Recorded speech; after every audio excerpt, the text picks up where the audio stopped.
No matter where they live, the elves sure know how to decorate. So what's so important about the elvish realm of Lindon and Amazon's The Rings of Power? Now that The Lord of the Rings of Power is officially out, audiences are seeing several Middle-earth regions through a time-traveling lens, including Lindon. The elvish nation technically shows up in The Lord of the Rings for a short sequence at the very end of the story when Frodo and Bilbo hop on a ship at the Grey Havens.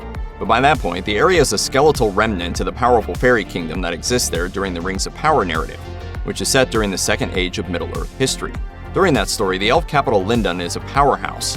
Lindon is one of the last major strongholds of elven glory before the elder children of Iluvatar fade away, replaced by the young up-and-coming race of men.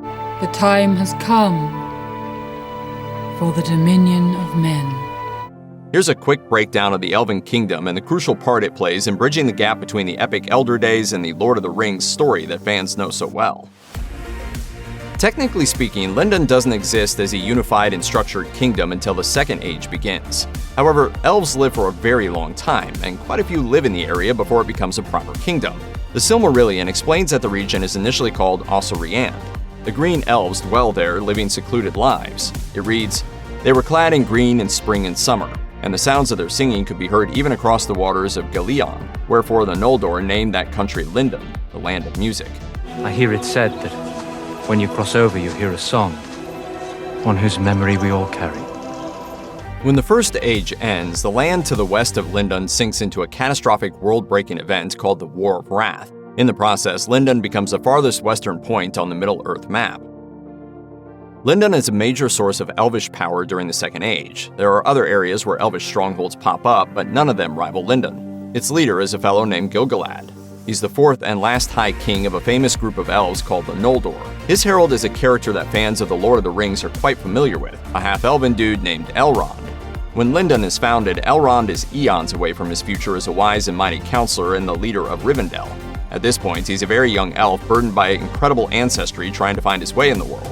A couple of other important elves spent time in Lindon with these two key leaders. The first is Galadriel, who may have lived there before she left, leading elves east toward the Misty Mountains.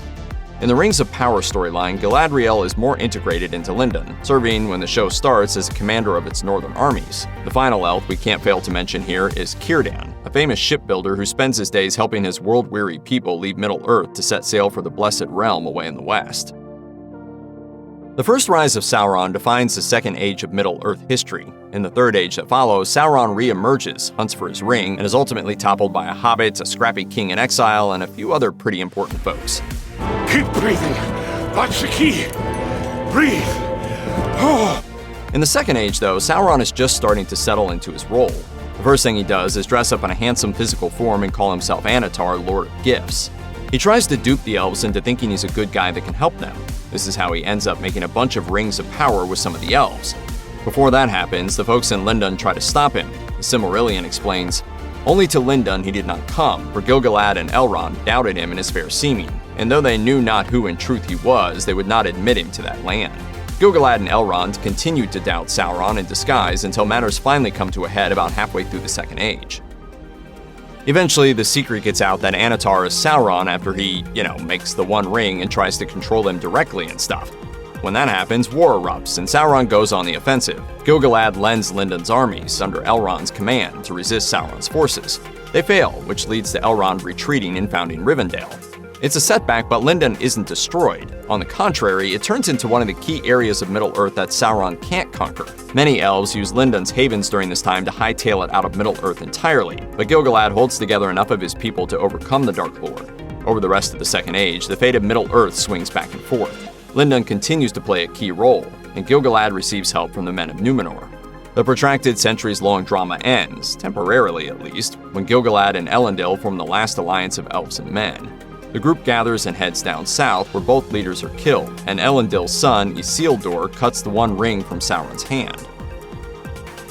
After Sauron's first fall, the Third Age begins. Lindon still exists as an area where elves dwell, but its power is greatly diminished. So while the area continues to be relevant as an elfish gateway from Middle-earth to the Blessed Realm, otherwise its political prowess is irrelevant. Its king is dead. Its new leader, Círdan, while a wise and masterful shipbuilder, isn't a high king about to gather and lead the elves to battle. It's worth noting, though, that some of the wizards come through his havens, and he even gives one of them an elven ring to help him with his mission, Gandalf.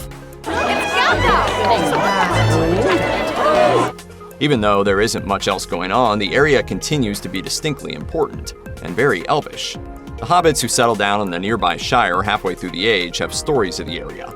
So in the end, Lindon slowly fades into a forgotten elvish realm lost on the edge of the Middle-earth story. But it doesn't change the fact that it plays a prominent role in the Second Age, an age that the Rings of Power series is about to explore in detail.